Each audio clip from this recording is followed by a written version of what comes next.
Cirrhosis of the liver में आपको पता ही है कि लीवर ग्लैंड सबसे ज़्यादा हमारी लार्जेस्ट ग्लैंड है और इसकी क्या हो जानी कि प्रॉपर फंक्शनिंग ना होना, okay, it sorry is essential in keeping and body functioning properly. It removes और neutralizes poisons from the blood, produces immune agents to control infection and removes germs and bacteria from the blood.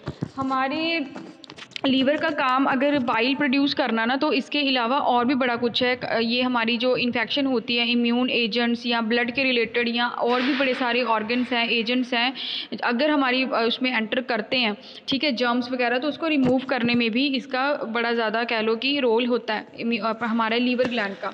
But अगर कहते हैं it makes proteins that regulate blood clotting and produces bile to help absorb fats and fat soluble vitamins. मैंने पहले बताया कि macro molecules को absorb करने का काम होता है इसका, ठीक है. सो इसकी जो प्रॉपर फंक्शनिंग होती है वो अच्छे तरीके से नहीं हो पाती. ये जितनी भी ऊपर फंक्शनिंग बताई है कि अगर ये इन्फेक्शन को कंट्रोल कर रहा है, ठीक है, या ब्लड इन्फेक्शन को कंट्रोल कर रहा है, या ब्लड में कोई अगर पॉइजन आ गया है, पॉइजनस चीज़ कोई आगे, उसको रिमूव करना या उसको इनएक्टिवेट करना, न्यूट्रलाइज करना, ये हमारी लीवर ग्लैंड का काम होता है. बाइल प्रोड्यूस करना, बड़े सारे फंक्शंस हैं, आपको पता ही है लीवर के.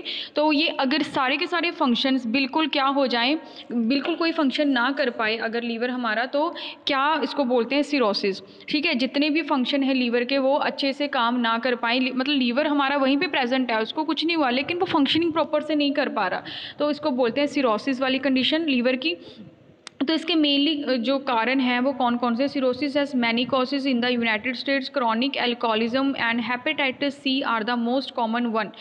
हेपेटाइटिस सी पीछे पढ़ा हमने. हेपेटाइटिस जो सी वाला होता है ना स्टेज, वो वाली कहते हैं उस टाइम पे हमारा लीवर बिल्कुल क्या हो जाता है, डैमेज. और एल्कोहलिज्म, अगर कोई ज़्यादा ड्रिंक वगैरह भी करते हैं उनका भी ये जो सिरोसिस वाली कंडीशन होती है आ जाती है. तो एल्कोहलिज्म, एल्कोहलिक लीवर डिसीज़ इसकी वजह से हो जाती है, जिसमें to many people cirrhosis of the liver in synonymous with chronic alcoholism, but in fact alcoholism is only one of the causes. Alcoholic cirrhosis usually develop after more than a decade of heavy drinking. Simple इसमें ये चीज़ बताइए कि जो लोग, जो persons ज़्यादा drinking करते हैं, ज़्यादा ड्रिंक करते हैं, ठीक है, जितनी होनी चाहिए, इवन मेल्स में ज़्यादा देखा गया एज़ कम्पेरेटिव टू वुमेंस में, तो उनकी जो ये अल्कोहलिक लीवर हो जाता है उनका, और अल्कोहलिक लीवर हो गया तो देन उनका सिरोसिस वाली कंडीशन आ जाती है. तो क्रॉनिक हेपेटाइटिस सी में बोला कि उस टाइम पे भी हमारा जो हेपेटाइटिस सी जो वायरस है उसका अटैक होता है हमारे, तो वहाँ पे जो इसका लीवर की जो फंक्शनिंग होती है वो चीज़ वो प्रॉपर से काम नहीं कर पाती, इन्फ्लामेशन हो जाती है, और एक टाइम ऐसा आता है कि हमारा लीवर जो होता है बिल्कुल डैमेज हो जाता है. तो उस वाली कंडीशन को भी हम लोग क्रॉनिक ये वाली सिरोसिस वाली कंडीशन बोलते हैं, जिसमें हेपेटाइटिस सी का रोल होता है उसको क्या करने का, इन्फेक्ट करने का, ठीक है. तो ये दो कारण है मेनली सिरोसिस के, alcoholism and hepatitis C. Okay, वैसे तो बड़े ज़्यादा हैं. उसके बाद इन्होंने जो हेपेटाइटिस बी एंड डी है, ठीक है, ये क्रॉनिक में बोला है. कहते हैं कि हेपेटाइटिस बी एंड जो डी होता है ये भी बड़े कह लो कि कॉज करते हैं ये वाला सिरोसिस वाली कंडीशन को, but as comparative to C, hepatitis C थोड़े से कम, ठीक है. तो जो वेस्टर्न वर्ल्ड है या यूनाइटेड स्टेट्स है उसमें ज़्यादा जो केसेस आते हैं सिरोसिस के वो हेपेटाइटिस बी एंड डी के आते हैं, ठीक है. तो इसमें भी वही चीज़ होएगी, इन्फ्लामेशन हो जाती है हमारी, ठीक है. तो जो प्रॉपर तरीके से हमारा होता है क्या बोलते हैं लीवर, तो वो काम नहीं कर पाता. उसके बाद ऑटो इम्यून हेपेटाइटिस, सारी टाइप्स पढ़ी थी ना हमने हेपेटाइटिस की, उसमें जो सिरोसिस कोज कर रही हैं वही वाली एक्सप्लेन की हुई हैं. तो this disease appears to be caused by the immune system attacking the liver and causing inflammation, damage and eventually scarring and cirrhosis.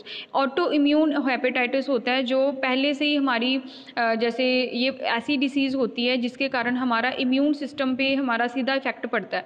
Immune system में प्रॉपर कह लो कि वो अपना काम नहीं कर पाएगा. इम्यून सिस्टम डिफेंस का काम करता है बेसिकली, तो वो चीज़ नहीं कर पाता. इसकी वजह से जो इन्फ्लामेशन हो जानी, डैमेज हो जाना, या किसी वजह से कोई कह सकते हो आपकी वायरस का अटैक या बैक्टीरिया का अटैक हुआ, तो वो चीज़ हमें इफ़ेक्ट करेगी क्योंकि हमारा इम्यून सिस्टम काम ही नहीं कर पाता उस टाइम पे. इस वजह से भी सिरोसिस हो जाती है. दैन कुछ इनहेरिटेड डिसीज़ भी होती हैं, इसके जो कारण है मेनली इनहेरिटेड मतलब जो हमें इनहेरिटेड मतलब जो जनरेशन टू जनरेशन आगे सप्लाई होते हैं, तो उसमें ये डिसीज़ के नाम बताए हुए हैं। विल्सन डिसीज़ हो गया, ग्लैक्टोसीमिया डिसीज़ हो गया, ग्लाइकोजन स्टोरेज डिसीज़, ये जितनी भी ऊपर डिसीज़ बताई हैं सारी की सारी डिसीज़ होती हैं जो कॉज करती हैं इनहेरिटेड सिरोसिस। ओके, तो इसमें भी काफ़ी सारे हमारे कारण होते हैं। उसके बाद आता है नॉन एल्कोहलिक स्टीरियो हेपेटाइटिस।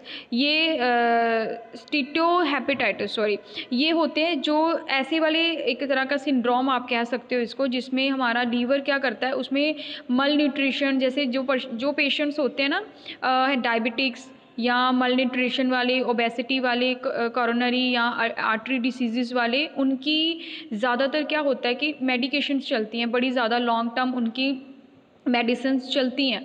तो इसकी वजह से क्या होता है, उनके लीवर पे इफ़ेक्ट पड़ता है, वो डैमेज हो जाता है इंटरनली और हम वर्क प्रॉपर से नहीं कर पाता। दैन ब्लॉक्ड बाइल डक्ट, ये भी कारण है एक ब्लॉक्ड बाइल डक्ट का।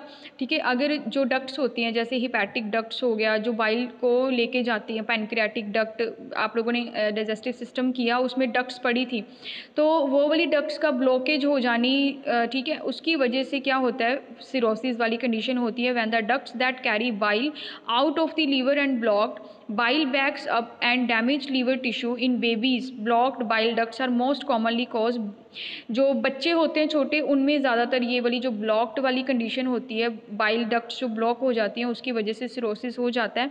ठीक है, ये इसका मेजर एक कारण होता है। और उसके बाद कई बार क्या होता है कि इसकी वजह से जो ब्लॉक्ड हो जाती हैं, इसकी वजह से क्या होता है कि एक कॉमन डिसीज़ है बिलियरी सिरोसिस जो बेसिकली बच्चों में देखी गई है। तो इसको हम लोग अगर ऐसे कोई कंडीशन आती है तो डॉक्टर क्या करते हैं कि सर्जरी से गॉल ब्लैडर को और जो पैनक्रियाटिक डक्ट होती है जो ब्लॉक हुई होती है उसको क्या कर देते हैं, रिमूव कर देते हैं। तो एक तरह का कह सकते हो लॉस है, अ बिग लॉस, क्योंकि बाइल डक्ट का चले जाना, बाइल ही सिक्रीट नहीं हो पाएगा प्रॉपर